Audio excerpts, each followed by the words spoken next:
Halo teman-teman, selamat datang di channel saya. Selamat berakhir pekan. Biasanya saya akhir minggu ini ngomongin tentang beberapa pertanyaan ya, tapi saya kumpulin aja dulu buat minggu depan. Sekarang kita akan membahas tentang keguguran. Yang saya mau bicarakan sekarang itu adalah tentang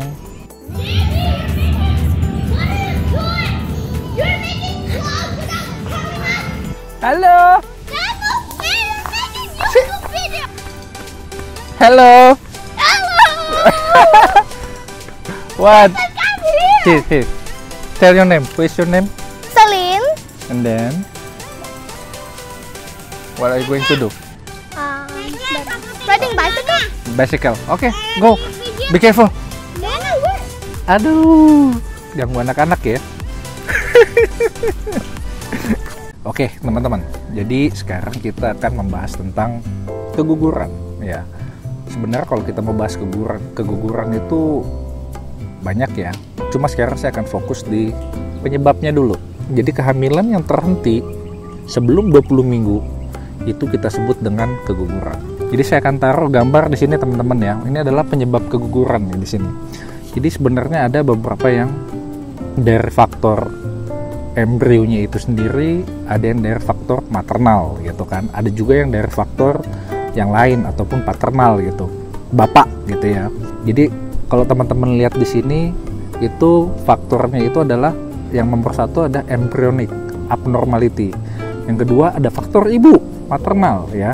Nah di sini kan disebutkan ya teman-teman ya, ada yang namanya apa, DM, hipertensi, sakit ginjal, SLE, ataupun ada juga infeksi di situ ya kan, infeksi di situ tuh. Nah lalu di faktor yang lain itu kan ternyata ada faktor alkohol, merokok, obat-obatan gitu ya. Ada juga faktor anatomi ya. Ada juga yang hormonal gitu kan, hormonal, infeksi maupun adanya imunologi kayak APAS tuh ya, sama yang lain-lain lah. Semuanya teman-teman bisa lihat di sini. Pertama yang kita mesti tahu adalah angka kejadian keguguran itu berapa banyak sih ya. Jadi yang dituliskan itu sekitar 10-22%. Ini ada sedikit data bagus ini teman-teman. Dari semua yang kena keguguran itu, setengahnya mempunyai kelainan kromosom. Ya, setengahnya normal, setengahnya kromosom. Jadi kalau misalnya dari 20, 10 itu ada kelainan kromosom. Jadi kelainannya itu macam-macam teman-teman.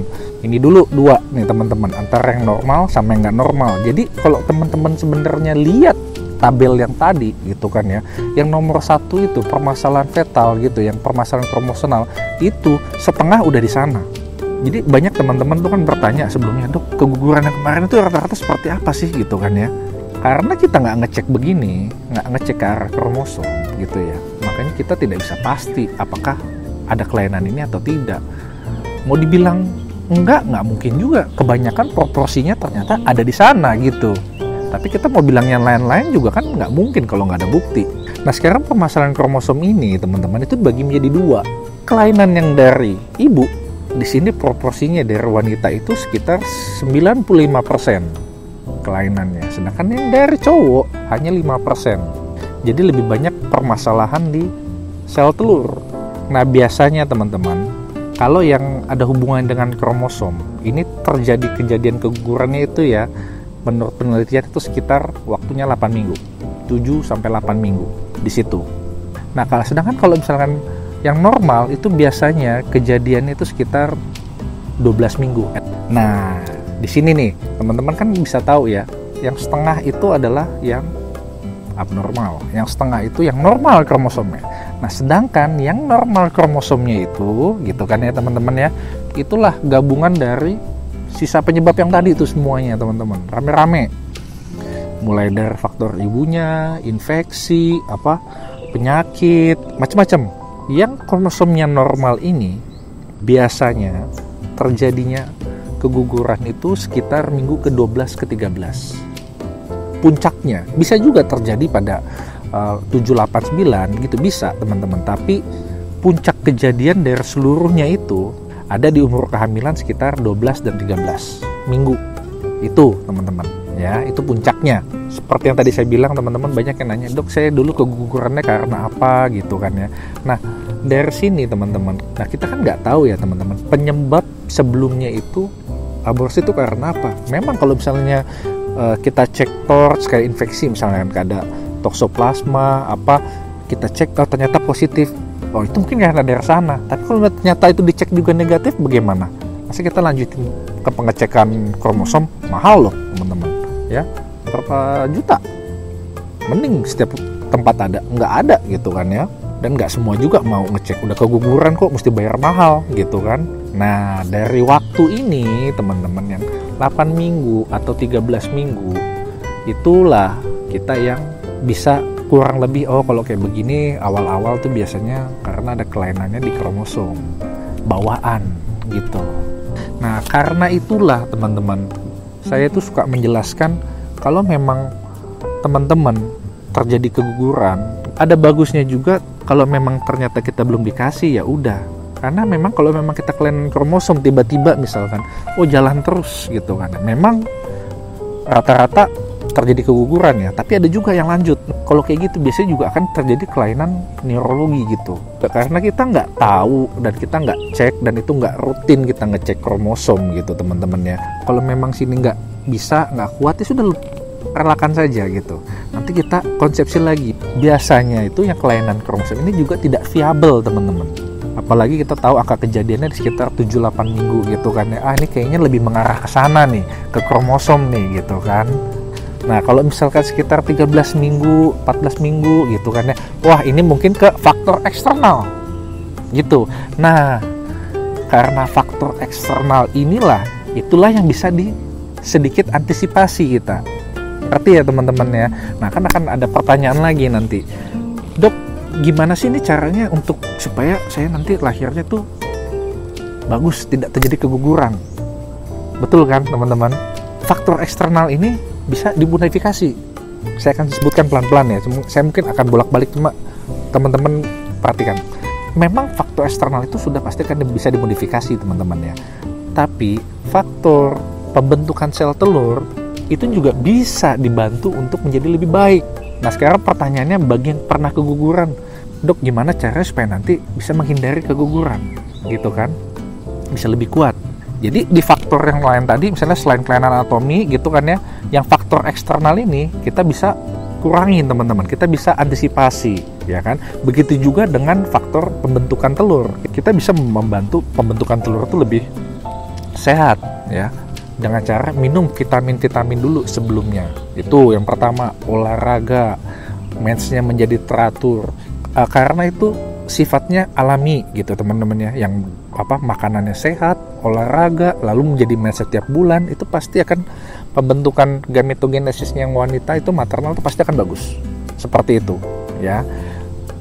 Memang ada yang pria juga tetap harus sehat ya. Itu seperti itu gaya hidup teman-teman. Jadi gaya hidup sehat untuk yang wanita itu untuk pembentukan telur itu 95% udah cukup baik ya. Nah sekarang kita bicara tentang faktor luar gitu. Buat teman-teman yang punya DM gitu kan ya, diabetes gitu, kadar gulanya dihambat. Buat teman-teman yang punya darah tinggi, ya setidaknya terkontrol lah gitu kan ya.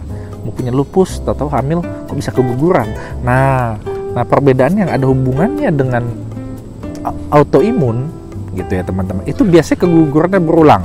Saya nggak akan bahas dulu di sini, kita akan bahas yang biasa-biasa dulu aja. Nah selanjutnya infeksi. Hindari infeksi-infeksi yang ada seperti rubella, sitomegalovirus, toksoplasma gitu ya. Kita bisa cek gitu kan ya. Nah, kalau misalnya negatif, lanjut aman gitu.